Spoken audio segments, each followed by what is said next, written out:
الحمد لله نحمده ونستعينه ونستغفره ونؤمن به ونتوكل عليه ونعوذ بالله من شرور أنفسنا ومن سيئات أعمالنا من يهده الله فلا مضل له ومن يضلله فلا هادي له ونشهد أن لا إله إلا الله وحده لا شريك له ونشهد أن سيدنا ونبينا ومولانا محمدا عبده ورسوله.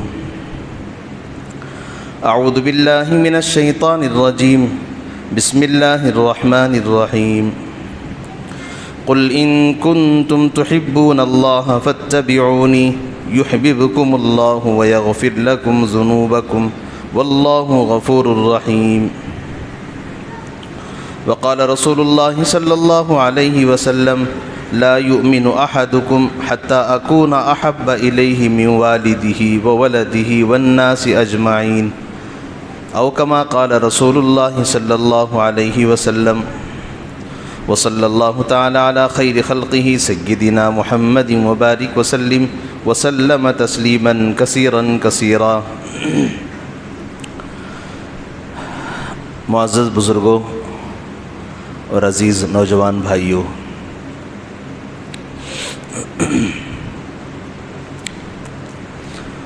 مذہب اسلام میں اللہ کے بعد اگر کوئی مقدس، محترم اور عظیم الشان ذات اگر کوئی ہے، وہ میرے اور آپ کے آقا تاجدار مدینہ محمد عربی صلی اللہ علیہ وسلم کی ذات بابرکت ہے.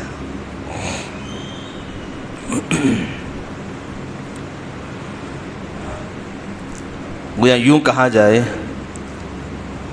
اسلام کا اگر دنیا میں تعارف اور اسلام کی پہچان اور اسلام کا نام و نشان اگر کوئی ہے، وہ صرف اور صرف میرے اور آپ کے نبی حضرت محمد صلی اللہ علیہ وسلم کی ذات بابرکت سے. نبی ہیں اسی لیے اسلام آیا، نبی ہیں اسی لیے قرآن آیا، نبی ہیں اسی لیے وحی اتری ہے، نبی ہیں اسی لیے میں اور آپ مسلمان بنے ہیں، اور نبی ہیں اسی لیے میرے اور آپ کا نام حضرت محمد رسول اللہ صلی اللہ علیہ وسلم کی بابرکت امت محمدیہ کا نام ہمارا رکھا گیا. اور اللہ کی طرف سے فیصلہ یہ آیا، جب تک یہ امت جنت میں نہ جائے تب تک کسی اور کے لیے جنت کا داخلہ حرام ہے. کوئی امت جنت میں جا نہیں سکتی جب تک یہ امت پہلے جنت میں نہ چلی جائے.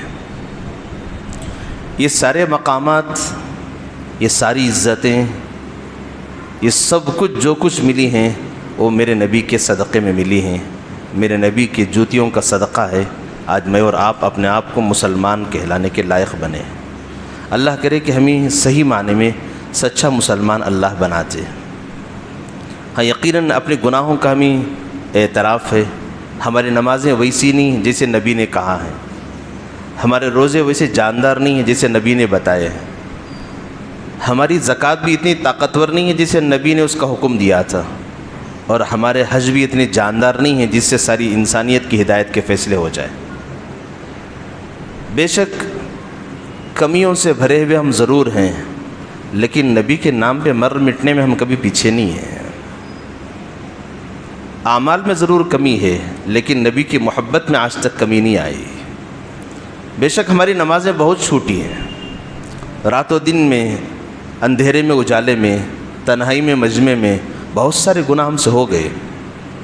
اس کا اقرار ساری انسانیت میں بسنے والے سارے مسلمانوں کو ضرور ہے، لیکن آج تک کوئی اس بات کا انکار نہیں کر سکتا کہ محمد صلی اللہ علیہ وسلم کی محبت ذرا برابر بھی مسلمان کے دل و جان سے کمی ہوئی. یہ کوئی نہیں کہہ سکتا، انشاءاللہ یہ کبھی ہوگا بھی نہیں ہے. یہ محبت روز اول سے ہے. جس دن اللہ کے نبی صلی اللہ علیہ وسلم کو نبوت ملی غار حرا میں، حضرت جبرائیل علیہ السلام تشریف لائے اور آپ نے آ کر آپ کو نبوت کا تاج پہنایا اور کہا، آج سے آپ محمد ابن عبداللہ نہیں ہیں، آج سے آپ محمد الرسول اللہ ہیں. وہی وہ لمحہ تھا کہ اس کائنات کا ذرہ ذرہ چمک اٹھا. کیونکہ تقریباً 550 سال سے زیادہ کا زمانہ گزر گیا تھا، نبی کے قدم اس زمین پہ چلے نہیں تھے، ہواؤں نے نبی کے جسم کو چھوا نہیں تھا، اور نبی کی جسم کی سان سے باہر نہیں نکلی تھی، اور نبی کا دیدار کسی نے نہیں کیا تھا۔ جہالت کا زمانہ 500 سال سے کہیں زیادہ گزر چکا تھا۔ اس وقت اللہ نے رحم کیا اس انسانیت پہ، اور انسانیت کی جہالت کو ختم کرنے کے لیے اور ان کو جہالت کے اندھیرے سے نکالنے کے لیے، جہنم کے گڑھے میں پڑی ہوئی اس اشرف المخلوقات جیسی انسانیت کو ہٹانے کے لیے اللہ نے حضرت آمینہ کے گود میں، عبداللہ کے گھرانے میں اور عبد المطلب کے اس خاندان میں، بنو ہاشم میں حضرت محمد رسول اللہ صلی اللہ علیہ وسلم کو پیدا کر کے اس انسانیت پہ اللہ نے رحم کیا ہے۔ 40 سال تو آپ محمد ابن عبداللہ تو رہے، 40 کے بعد آپ جب محمد رسول اللہ بنے، سب سے پہلے آپ کا دیدار کرنے والی حضرت خطیۃ الکبریٰ رضی اللہ تعالیٰ عنہا تھی، گرچہ کہ وہ بیوی ضرور تھی۔ حضور کی عمر جس وقت 25 سال کی تھی اس وقت نکاح ہوا تھا، جس وقت حضور کی عمر 40 سال کی ہو گئی اس وقت نبوت کا تاج پہنایا گیا۔ ایک لمبا زمانہ، 15 سال کا زمانہ تو حضرت خدیجہ حضور کی خدمت میں رہی، حضور کے ساتھ رہی، لیکن تب تک تو وہ حضور کو محمد ابن عبداللہ کہا کرتی تھی۔ لیکن آج کا وہ مبارک اور بابرکت دن تھا جس دن حضور نبوت کا تاج پہن کر حضرت خدیجہ کے گھر تشریف لائے اور اپنا درد سنائے، خدیجہ زملونی زملونی، مجھے چادر اڑا دو، چادر اڑا دو، مجھے گھبراہٹ ہو رہی ہے، بے چینی بڑھ رہی ہے، پسینہ چھوٹ رہا ہے، مجھے ایسے لگ رہا ہے جیسے میری جان چلی جائے گی، جان کے لالے پڑ رہے ہیں مجھے۔ نیک اطاعت گزار فرما بردار خاتون تھی حضرت خدیجہ رضی اللہ تعالیٰ عنہ۔ انہوں نے سوال جواب نہیں کیے، فوراً چادر اڑا دی۔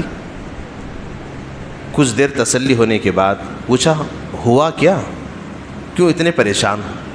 تو حضور نے اپنا وہ سارا منظر سنایا جو غار حرا میں پیش آیا تھا، اور کہا کہ خدیجہ میرے ساتھ ایسے ایسے ہوا، ایک بندہ آیا تھا، اس نے مجھے 3 دفعہ اپنی سینے سے لگایا ہوں چھوڑا، لگاتا چھوڑتا، اس کے بعد کہا پڑھو، اس کو میں نے پڑھا، ایسے لگ رہا جیسے میرے جسم پہ ایک پہاڑ جیسا ایک وزن ہے، مجھے ایسے لگ رہا کہ میری جان نہ چلی جائے۔ حضرت خدیجہ رضی اللہ تعالیٰ عنہ نے بڑے تسلی کے جملے کہے، آپ اتنی ہمت والے، اتنے عزم و حوصلے والے، آپ ہمت ہار جائیں گے؟ آپ تو غریبوں کا ساتھ دینے والے، لوگوں کا بوجھ اٹھانے والے، آپ یتیموں کا سہارا، بیواؤں کا آسرا، غریبوں کی ضرورتوں کو پورا کرنے والے، حاجت مندوں کی حاجت پوری کرنے والے، کیونکہ خدیجہ نے یہ ساری زندگی حضور کی دیکھی تھی، یہ کار خیر میں حصہ لینے والے حضور کی وہ ذات تھی۔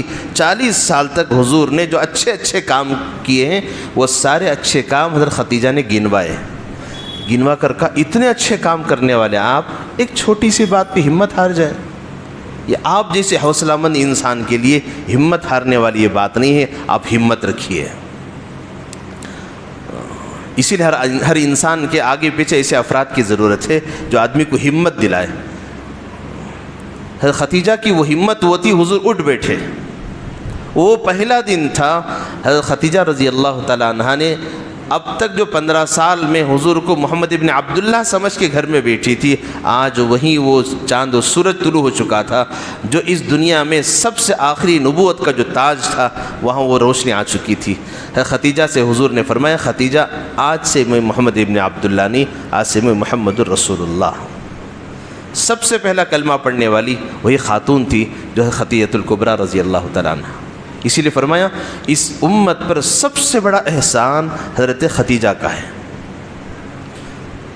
جنہوں نے حضور کو حوصلہ دیا، سب سے پہلے ہمت دی، اور اس کے بعد حضور کے کلمے کا انکار نہیں کیا، سب سے پہلے اس کلمے کی تائید کرنے والی، ان الفاظ کی تائید کرنے والی، نبی کے لیے اپنا جان اور مال فدا کرنے والی، کیونکہ عرب کی مشہور تاجر عورت اگر کوئی تھی تو وہ تھی حضرت خدیجہ۔ اس زمانے کی سب سے بڑی مالدار خاتون تھی، جن کا بیپار ملکوں میں جایا کرتا تھا، جن کا مال ملکوں میں بھیجا جاتا تھا۔ خدیجہ نے کہا میرا سارا مال آپ کے لیے ہے، آپ خاتم النبیین ہیں، آپ کے بعد کوئی نبی آنے والا نہیں، آپ کے بعد کوئی اور مذہب بدلنے والا نہیں، آپ کے بعد کوئی اور شریعت آنے والی نہیں، آپ کے بعد آپ کو دی ہوئی کتاب آخری کتاب ہے، ایک کتاب مبین ہے، کتاب برحق ہے، اس کے بعد کوئی اور کتاب ملنے والی نہیں ہے۔ میں کتنی خوش نصیب ہوں، میرے گود میں نبوت کا تاج اترا ہے۔ وہ دن تھا جس دن اللہ نے اس انسانیت کے قسمت کے فیصلے اللہ نے کیے تھے۔ اصل مجھے یہ بات عرض کرنی تھی، اللہ کے نبی صلی اللہ علیہ وسلم کی 40 سال کی عمر والا وہ دن کہ جس دن آپ کو نبوت دی گئی، اس دن ساری انسانیت کے ہدایت کے فیصلے اللہ کی طرف سے ہو گئے، اور ایک اللہ کی طرف سے فیصلہ آ گیا کہ اگر کسی کو کامیاب ہونا ہے وہ اس خاندان کے اس روشن چراغ کے پیچھے جو چلے گا وہی کامیاب ہوگا۔ کوئی اپنے عہدے کے بل بوتے پر، مال و دولت کے بل بوتے پر، کوئی عزت و شہرت کے بل بوتے پر، اونچے حسب و نسب کے بل بوتے پر کوئی کبھی دنیا میں کامیاب نہیں ہوگا۔ اللہ کی طرف سے فیصلہ اسی وقت ہو گیا۔ ہو سکتا ہے اس وقت کوئی مکے کا بڑا کوئی چودھری ہو، مکے کا کوئی بڑا عہدیدار و منصبدار ہو، جس کی بات پہ سارے لوگ لبیک کہتے ہوں، جس کے آگے سر جھکاتے ہوں۔ کوئی ایسے پیسے والا بھی ہو سکتا ہے جس کے آگے کسی کی زبان نہیں کھلتی۔ کوئی ایسا ظالم و جابر بھی ہو سکتا ہے جو اپنے ظلم کی وجہ سے سب کی زبانیں بند کیا ہوا ہو۔ اگرچہ یہ سب لوگ اپنے اپنے اعتبار سے اس وقت کے کامیاب لوگوں میں شامل ہوتے تھے، لیکن اس وقت فیصلہ اللہ کی طرف سے آیا کہ وہی انسان کامیاب ہو سکتا ہے جو اس عبد المطلب کے پوتے، عبداللہ کے بیٹے، آمینہ کے لال حضرت محمد رسول اللہ صلی اللہ علیہ وسلم کے دین مبین کو، دین برحق کو جو تسلیم کرے گا وہی کامیاب ہے۔ تمہاری یہ چودراہٹ اور تمہارا عہدہ، تمہارا منصب، تمہاری مال و دولت اور تمہارا حسب و نسب، تمہارا اونچا خاندان، تمہاری شہرت، تمہاری عزت، سب کچھ ان کے پیروں کے خاک میں بھی مل جائے، تمہارے لیے کامیابی کی کوئی علامت نہیں ہے۔ تمہارے لیے کامیابی اگر ہے وہ صرف اور صرف ان کے طور طریقے میں، ان کی بات ماننے میں، ان کے کلمے کے پڑھنے میں، ان کی اتباع کر کے چلنے میں، ان کو اپنا پیشوا، اپنا مقتدی، اپنا امام، اپنا سب کچھ ماننے میں، اسی میں تمہاری کامیابی ہے۔ یہی بات سمجھائیے آقا دو جہاں حضرت محمد رسول اللہ صلی اللہ علیہ وسلم نے۔ اللہ کی طرف سے اعلان ہو گیا وَأَنذِرْ عَشِيرَتَكَ الْأَقْرَبِينَ۔ اے نبی جی اب تو ذمہ داری سر پہ آ گئی، نکلو باہر میدان میں۔ حضور صفا کی پہاڑی پہ گئے، خاندان والوں کو جوڑا۔ سب سے پہلے جو حضور کا جو اجتماع تھا، جو جوڑ تھا، وہ خاندان والوں کا تھا، عام انسانوں کا نہیں تھا۔ سب سے پہلے مخاطب حضور نے اپنے خاندان والوں کو کیا۔ اللہ نے صاف لفظ میں فرمایا وَأَنذِرْ عَشِيرَتَكَ الْأَقْرَبِينَ۔ حضور نے سب کو جوڑا اور کہا کہ دیکھو تم میرے خاندان والو ہو، میرا خون تمہارا خون ایک ہے، ہم ایک گھرانے کے فرد ہیں، دادا عبد المطلب کے ہم پوتے ہیں، تم میرے چچا اور میرے پھوپھی اور پھوپا ہو، اور میرے ماموزاد، میرے بچے اور میرے خالازاد، چچازاد، بھائی بہنیں ہوں۔ مجھ سے تمہارا تعارف، تم سے میرا تعارف ہے۔ لوگ ہم کو خاندان کے بڑوں سے ہمیں پہچانتے ہیں، بعد والے ہم کو پہچانتے ہیں، ہم سے پہچانتے ہیں۔ لہذا دیکھو کامیابی اس میں نہیں ہے جو اب تک ہم رہے ہیں، ان سارے بتوں کی پوجا پاٹ کرنے سے کامیابی نہیں ہے، ایک اللہ کو ماننے میں کامیابی ہے۔ حضور نے اس وقت سب سے پہلا جو خطبہ دیا حضور نے، وہ صفا کی پہاڑی پہ کھڑے ہو کے، جو اس خطبے کو سننے کے لیے یہ زمین ترستی رہ گئی 550 سال کے زمانے میں۔ کوئی حق بات بولنے والا نہیں تھا، کوئی اللہ کی طرف سے سیدھے سیدھے پیغام پہنچانے والا کوئی نہیں تھا۔ اتنا لمبے زمانے کے بعد اگر کسی نے حق کا پیغام پہنچایا وہ تھی محمد رسول اللہ صلی اللہ علیہ وسلم کی پاکیزہ ذات۔ مکے کی ان پہاڑیوں پہ کھڑے ہو کے حضور نے جو خطبہ دیا، شاید ہواؤں نے بھی اس کی لذتیں محسوس کی، فرشتوں نے جھوما ہوگا اور جنات نے بھی اس سے مزے لطف اٹھائے ہوں گے، اور جن جن کے حق میں ہدایت اللہ نے رکھی تھی وہ سارے لوگوں کے دلوں کو چیرتے آواز ان کے دل و دماغ تک پہنچ گئی۔ لیکن کچھ بد نصیب اس زمانے میں بھی تھے، جیسے اس زمانے میں کچھ بد نصیب ہیں جنہوں نے حضور کے خلاف زبانیں کھولی ہے، اس زمانے میں بھی ایسے کچھ بد نصیب تھے جن کا رشتہ، خونی رشتہ بھی حضور سے تھا، خاندانی رشتہ بھی تھا، محلے کا، بچپنے کا دوستانہ تعلق بھی تھا۔ اسی میں آپ کا سگا چچا ابو لہب بھی تھا، جس ابو لہب نے حضور کے پیدا ہونے پر، اپنے بھتیجے کے پیدا ہونے پر اپنی باندی صوبیہ کو آزاد کر دیا، جیسی حضرت صوبیہ آئی اور کہا کہ آپ کو بھتیجا مبارک ہو، آپ کے بھائی عبداللہ کے گھر میں آمینہ کے گود میں ایک نورانی بچہ پیدا ہوا ہے، کہ اس خوشی میں ابو لہب نے اپنی اس باندی کو، نوکرانی کو کہا آزاد ہو۔ جس انگلی سے اس نے اشارہ کیا، اللہ نے اس انگلی میں بھی اثر پیدا فرما دیا۔ یہ بات بعد میں آئے گی کہ ابو لہب نے اس وقت اللہ کے نبی صلی اللہ علیہ وسلم کو اس وقت کہا تباً لک یا محمد الہذا جماعتنا،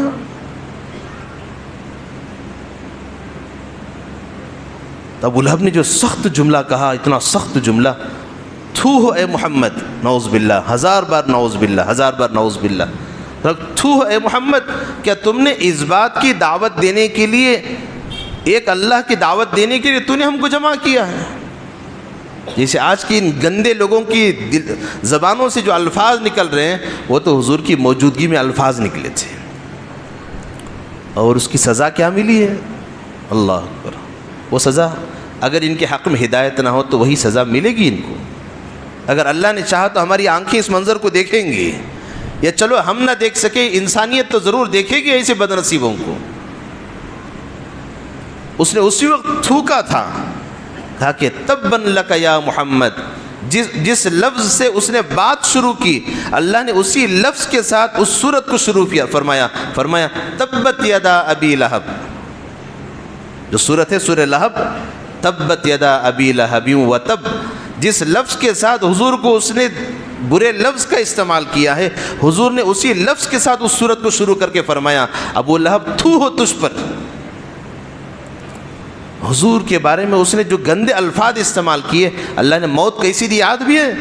اللہ نے ایسی بری موت دی، ایسی بری موت دی، اگرچہ کہ وہ اپنے زمانے میں بڑا بہادر، بڑا عہدے والا، بڑے روب دبدبے والا، سب کچھ اللہ نے ساری صلاحیتیں دی، بڑا خوبصورت بھی۔ لہب کہتے ہیں انگار کی چنگاری کو، جیسے چنگاری چمکتی ہوئی ہوتی ہے، ایسی چمک اس کے چہرے پہ، ساری خوبیوں کا مالک ہے، لیکن ایک لفظ اس کی گندی زبان سے نکلا، وہ تھا حضور کے لیے بے ادبی کا لفظ۔ بڑی گالی نہیں تھی، تھو کہا، بس صرف ایک بے ادبی کا لفظ اس نے استعمال کیا۔ اللہ نے کیا کیا؟ موت ایسے آئی، گھر میں مرا، سڑ گیا، کوئی اٹھانے والا اس کو نہیں تھا۔ خود اولاد موجود ہیں، خاندان والے موجود ہیں، اولاد بھی وہ کہ جن کا رشتہ حضور کے بیٹی سے ہوا تھا، حضور کے داماد بننے والی وہ اولاد اس کی، کہ حضور نے جب نبوت کا دعویٰ کیا، نبی ہونے کو بتایا، تو ابو لہب نے حضور کے دل کو جو ٹھیس پہنچائی، وہ ہے حضور کی بیٹی کو طلاق دے کر ٹھیس پہنچائی تھی۔ حضور کے گھر کے جانے والے اس حیثیت کے داماد بھی اس کے گھر میں موجود ہیں، باپ مرا ہے، اولاد اس کو اٹھانے کے لیے راضی نہیں، جسم سڑ گیا، مزدوری کے لیے لوگ لائے گئے، لوگوں نے اس کو لکڑیوں سے ٹھیل کر ایک گڑھے میں اندر ڈالا، اور ڈال کر اوپر سے پتھر ڈال کے دفن کر دیا گیا۔ یہ معمولی بے ادبی نہیں ہے، نبی کے بارے میں ایک زبان سے ایک لفظ کا نکال دینا، یہ اتنی بڑی بے حرمتی، گویا خدا کے غضب کو، خدا کے قہر کو، خدا کے غصے کو دعوت دینے کے برابر ہے۔ یہ نبوت کا پہلا دن تھا جب حضور نے عام مجمع میں اللہ کی توحید کی دعوت دی ہے۔ اس دن کا ایک بے ادبی کا ایک لفظ اللہ نے قیامت تک کی صبح تک کے لیے بات بتا دی ہے، نبی کی بے ادبی کرنے والے بخشے نہیں جائیں گے۔ ہاں، کسی نے نماز کا انکار کیا، بچ گیا، روزے کا انکار کیا، معاف کر دیا اللہ نے، کسی نے اسلام ہی سے پھر گیا، اللہ نے معاف بھی کر دیا، پھر دوبارہ ہدایت بھی دے دی، گناہ پہ گناہ ہو گئے، ایک نہیں 90 پر 900 قتل کر دیے، اللہ نے پھر بھی معاف کر دیے، لوگوں کا مال لوٹ لیا، عزت لوٹ لی، پھر بھی اللہ نے معاف کر دیا، لیکن نبی کی ذات پہ جس نے ہاتھ ڈالا، اللہ کبھی اس کو بخشتے نہیں۔ سادی مثال ہے، قرآن کریم کہتا ہے تبت یدا ابی لہب وتب ما اغنى عنہ مالہ وما کسب سیصلی نارا ذات لہب، اور ساتھ ساتھ اس کی بیوی وامرأتہ، اور اس کی بیوی حمالۃ الحطب، وہ بھی اس گناہ میں شریک تھی۔ فی جیدہا حبل من مسد. پورا سورہ میاں بیوی دونوں کا تذکرہ کر رہا ہے. اس گناہ میں بیوی بھی شریک رہی تو اللہ نے اس کو بھی ایسی بری موت دی. لکڑیوں کا بنڈا سر پہ اٹھا کے لا رہی تھی، کیونکہ لکڑیوں کا بنڈا سر پہ ہوتا ہے، وہ بننے والے اس کو پٹی باندھ لیتے ہیں اپنی تھوڑی کے نیچے سے تاکہ وہ بنڈا نیچے نہ گرے. ایک کھڈے میں یوں پیچھے سے بنڈا پسلا، لکڑیوں کا بوجھ زیادہ تھا اور یہ پھانسی کا اس کا پھندا بن گیا. چھوٹے سے بہانے سے اللہ نے اس کی اسی بری موت دی. جبکہ ابو لہب مکے کے بڑے لوگوں میں شامل ہے، لیکن اس کو ایسی بری موت، اس کو ایسی بری موت. یہ بری موت آنے کی وجہ کیا ہے؟ وہ ہے زبان رسالت کے خلاف نبی کی گستاخی کے الفاظ، بے ادبی، بے حرمتی کے الفاظ جب کہے جاتے ہیں، اللہ کی طرف سے پکڑ ایسی آتی ہے. خود اللہ کے نبی کی موجودگی میں، حضور کے زمانے نبوت میں یہ واقعہ پیش کر کے اللہ نے رہتی دنیا تک کی انسانوں کو اللہ نے بتا دیا، کچھ بھی کہہ لو مجھے برداشت ہے، لیکن میرے حبیب کے بارے میں تم ایک لفظ بھی کہو زبان کھینچ لوں گا. کوئی تمہیں بچا نہیں پائے گا. تمہاری عزت، تمہاری شہرت، تمہارا مال و دولت، تمہارا عہدہ اور منصب سب مٹی میں ملا کے رکھ دوں گا. قیامت تک کے لیے انسان تمہیں تھو کہیں گے، کوئی تمہاری تعریف نہیں کرے گا. آج بھی اس ملک میں ہی ہوا ہے. آج کیا ہو رہا ہے؟ کوئی اس کی تعریف کر رہا ہے اس گندے زبان والی کو یا اس گندے زبان والے کو. ہو سکتا ہے کوئی اس کی تعریف کرنے والے ہو، لیکن وہی گندے ذہن رکھنے والے، گندے دماغ رکھنے والے تو ضرور اس کو سراہیں گے. لیکن سنجیدہ ذہن رکھنے والا، چاہے مسلمان ہو چاہے غیر ہو، لیکن وہ عزت احترام کے ساتھ وہ کہتا ہے کسی مذہب کے بڑوں کے بارے میں زبان درازی کرنے کی نہ مذہب اجازت دیتا ہے نہ قانون اس کی اجازت دیتا ہے. لہذا جس نے بھی کہا وہ اپنی سزا ضرور پائے گا، لیکن ہدایت کی دعا تو ہم ضرور کریں گے. یہی تو تعلیم ہے میرے نبی کی. ہم ان کے حق میں بھی ہدایت کی دعا کریں گے. حضور نے طائف کے لوگوں کے لیے ہدایت کی دعا کی ہے. سب سے زیادہ تکلیف حضور کو طائف کے میدان میں ہوئی، حضور نے ان کو بد دعا نہیں کی. حضور کا یہی طور و طریقہ رہا، حضور نے یہی تعلیم مجھے اور آپ کو دی ہے. ہم بھی ان کے حق میں خدا کے اس گھر میں بیٹھ کر ہم بھی کہیں گے یا اللہ اس بندے اور بندی کو، یا جتنوں نے آج تک زبان کھولی ہے، اگر وہ زندہ، لہذا جس نے بھی کہا وہ اپنی سزا ضرور پائے گا، لیکن ہدایت کی دعا تو ہم ضرور کریں گے. یہی تو تعلیم ہے میرے نبی کی. ہم ان کے حق میں بھی ہدایت کی دعا کریں گے. حضور نے طائف کے لوگوں کے لیے ہدایت کی دعا کی ہے. سب سے زیادہ تکلیف حضور کو طائف کے میدان میں ہوئی، حضور نے ان کو بد دعا نہیں کی. حضور کا یہی طور و طریقہ رہا، حضور نے یہی تعلیم مجھے اور آپ کو دی ہے. ہم بھی ان کے حق میں خدا کے اس گھر میں بیٹھ کر ہم بھی کہیں گے یا اللہ اس بندے اور بندی کو، یا جتنوں نے آج تک زبان کھولی ہے اگر وہ زندہ ہیں، جتنوں نے بے ادبی کی ہے اگر وہ زندہ ہیں، سب سے پہلے تو ہم آپ سے ہدایت کی بھیک مانگتے ہیں.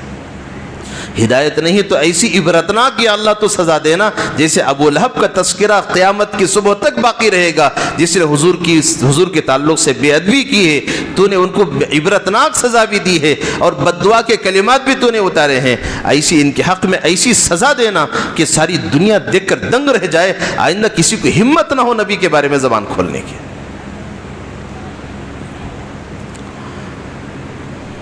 ایک تو ان بد زبان لوگوں نے اپنا کام تو کر لیا، یہ تو چلو اپنے انجام کو ضرور پہنچیں گے، لیکن ہماری بھی تو کچھ ذمہ داری ہے.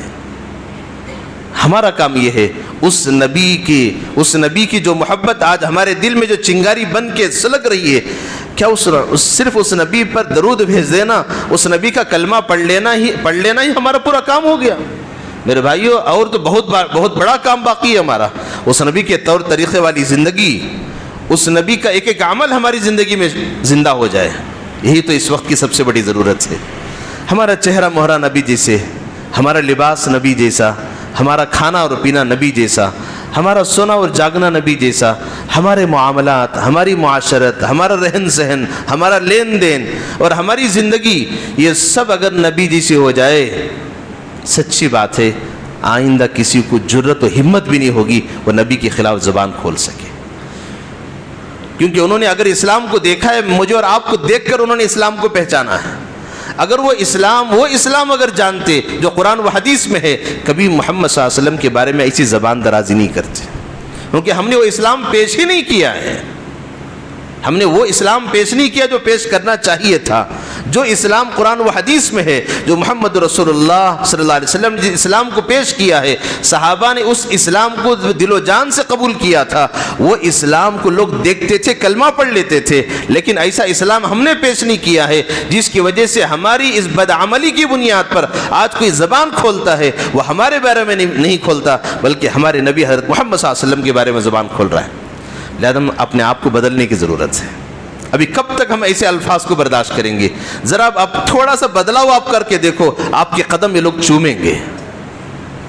یہ لوگ سمجھیں گے کامیابی اگر کہیں ہے وہ صرف مسلمانوں کے قدموں میں ہے اور اسلام کے آنچل میں ہے اور اسلام کے طور طریقوں میں ہے. اگر اسلام کو چھوڑ کر 100 سال نہیں 1000 سال بھی جیو گے کبھی کامیابی ملنے والی نہیں ہے. یہ چیز سمجھانے کی ضرورت ہے. وہ چیز سمجھانے کے لیے آج کوئی فرشتہ نہیں آئے گا، کوئی نیا نبی، نیا پیغمبر اور نئی کتاب نہیں آئے گی. یہ سب آ چکے ہیں. اب مجھے اور آپ کو اس کو اپنی زندگی میں لانے کی ضرورت ہے.